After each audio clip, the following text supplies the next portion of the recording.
কেটে কেটে দিয়েছি। কিছুক্ষণ আমি নেড়েচেড়ে নিয়েছি। নমস্কার বন্ধুরা, আমি শিখা রান্নাঘরে আপনাদেরকে অনেক অনেক স্বাগত। তো বন্ধুরা, আজকের রেসিপিতে আমি নিয়ে চলে এসেছি টক ঝাল মিষ্টি জলপাইয়ের আচার। একদম ঘরোয়া উপকরণে সহজ পদ্ধতিতে এই জলপাই আচার রেসিপিটি আপনাদের সঙ্গে শেয়ার করব। তো বন্ধুরা, প্লিজ আপনারা পুরো ভিডিওটা দেখবেন, আশা করি খুবই ভালো লাগবে। তো বন্ধুরা, আমি এখানে জলপাই নিয়ে নিয়েছি। প্রথমে জলপাইয়ের গোটাগুলোকে ছাড়িয়ে নেব।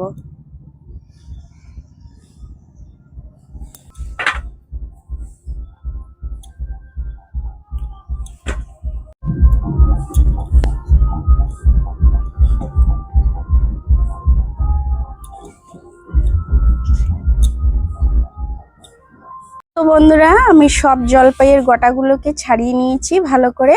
এবারে আমি পরিষ্কার জল দিয়ে ধুয়ে নেব। তো বন্ধুরা, আমি জলপাইগুলো পরিষ্কার করে ধুয়ে নিয়েছি। এবারে আমি কিভাবে কাটছি আপনারা দেখুন।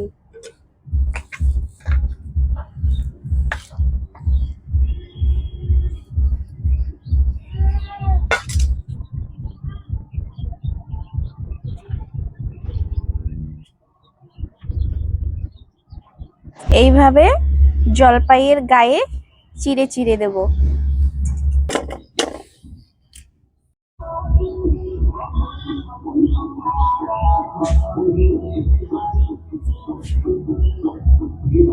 তো বন্ধুরা, আমার সব জলপাইগুলো কাটা হয়ে গেছে।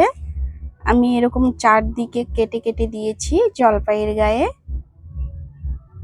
এবারে আমি জলপাইয়ের আচারটা বানানোর জন্য কিছু মশলা ভেজে নেব।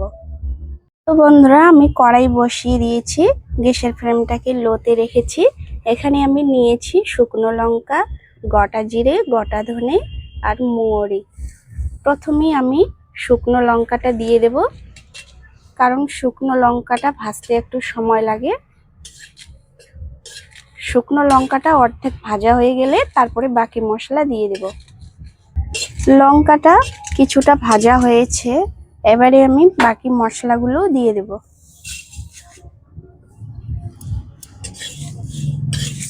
সব একসাথে ভালো করে ভেজে নেব।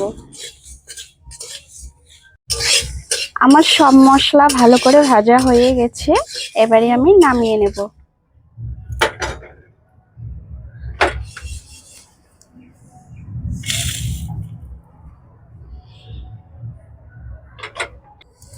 মশলাটা এদিকে ঠান্ডা হোক, আর আমি এদিকে জলপাইটা সেদ্ধ করে নেব।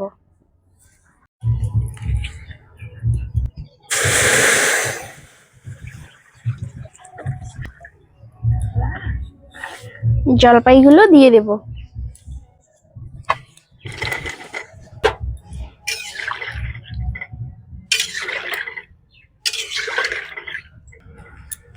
ঢাকনা দিয়ে দেব। জলপাইটা এদিকে সেদ্ধ হোক, আর আমি ওইদিকে ভাজা মশলা বেটে নেব। আর আমি এখানে নিয়েছি রসুন, আর এখানে হলুদ সর্ষে আর কালো সর্ষে মিক্স করে নিয়েছি, এগুলোকেও বেটে নেব। প্রথমে ভাজা মশলাটা বেটে নেব। আমি দেখতে পাচ্ছি মা, দেখতে পাচ্ছি।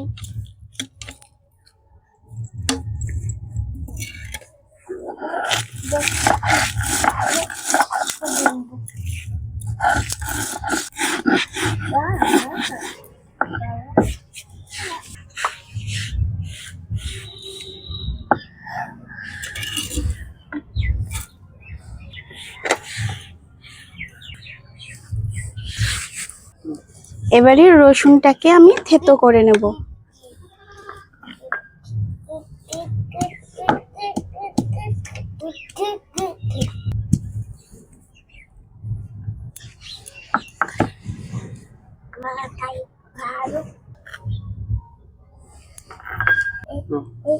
এবারে সর্ষে বেটে নেব।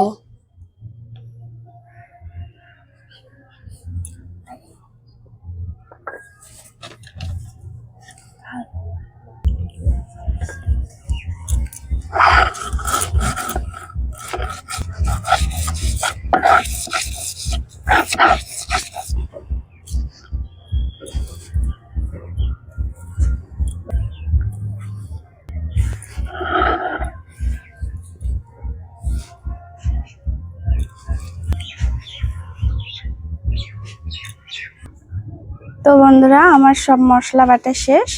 এবারে আমি ঢাকনা খুলে দেখে নেব।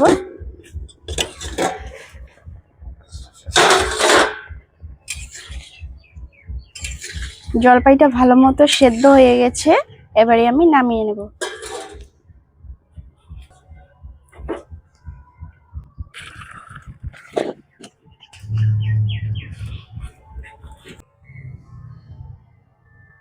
তো বন্ধুরা, আমি কড়াই বসিয়ে দিয়েছি। কড়াই গরম হয়ে গেছে। এবারে দিয়ে দেব সর্ষের তেল। এবারে দিয়ে দেব দুটো শুকনো লঙ্কা, দুটো তেজপাতা, আর দিয়ে দেব থেতো করা রসুন।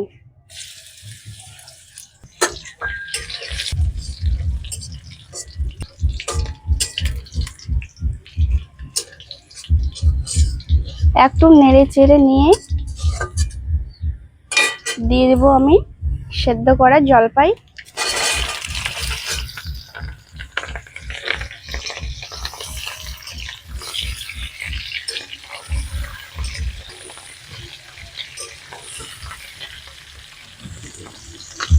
এবারে দিয়ে দেব হলুদ গুঁড়ো, দিয়ে দেব লবণ,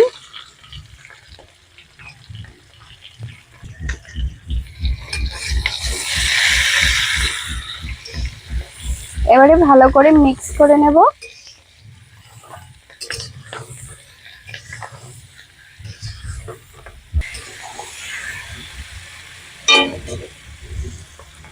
এবারে দিয়ে দেব অল্প করে লঙ্কা গুঁড়ো, আর দিয়ে দেব সর্ষে বাটা।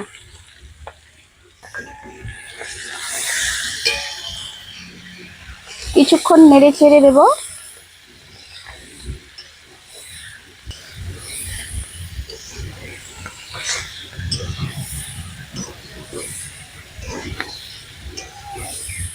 কিছুক্ষণ নেড়ে চেড়ে নেওয়ার পরেই আমি দিয়ে দেব গুড়। মিষ্টি যে যেমন পছন্দ করেন সেই অনুযায়ী মিষ্টিটা দেবেন।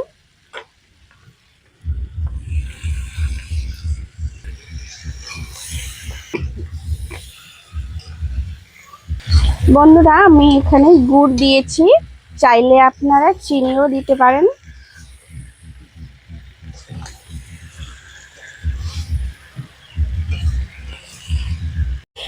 গুড়টা দেওয়ার পরে কিছুক্ষণ আমি নেড়ে চেড়ে নিয়েছি। এবারে দিয়ে দেব ভাজা মশলা, আর আচারটা যাতে সারা বছর ভালো থাকে জন্য আমি দিয়ে দেব ভিনিগার।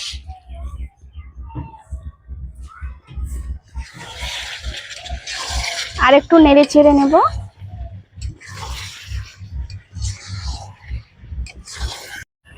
তো বন্ধুরা, আমার এই টক ঝাল মিষ্টি জলপাই আচারটি রেডি হয়ে গেছে।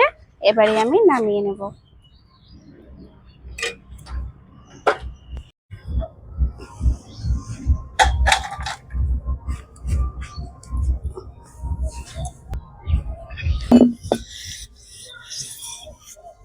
দেখুন বন্ধুরা, জলপাই আচারটা কত সুন্দর লাগছে দেখতে, দেখেই জিভে জল চলে আসছে। তো বন্ধুরা, বাজারে তো প্রচুর পরিমাণে জলপাই পাওয়া যাচ্ছে। আপনারা একবার বাড়িতে বানিয়ে রাখতে পারেন সারা বছরের জন্য সংরক্ষণ করে, ভালো লাগবে। তো আমি কাচের বয়ম নিয়েছি, কাচের বয়মে ঢুকিয়ে রাখবো।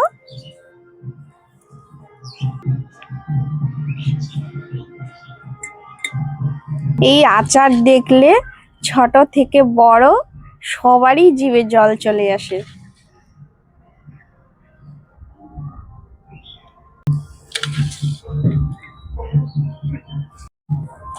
তো বন্ধুরা, এইরকম আচার দেখলে কার কার জিভে জল চলে আসে অবশ্যই কমেন্টে বলবেন।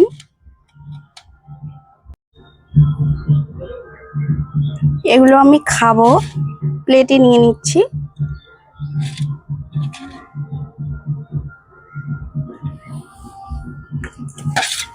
দেখুন বন্ধুরা, বয়মটা প্রায় ভর্তি হয়ে গেছে। এগুলো আমি যখন ইচ্ছে হবে তখনই বের করে করে খাবো। এখন এটা খেয়ে বলবো কেমন হয়েছে।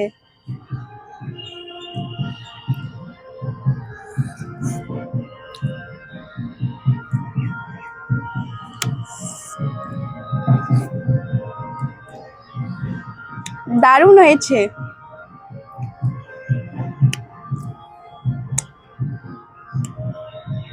তো বন্ধুরা, আমার এই জলপাই আচার রেসিপিটি আপনাদের কেমন লাগলো? আশা করি ভালো লেগেছে। ভালো লাগলে লাইক, কমেন্ট, শেয়ার করবেন আর সাবস্ক্রাইব করে পাশে থাকবেন। ভালো থাকবেন, সুস্থ থাকবেন। ধন্যবাদ।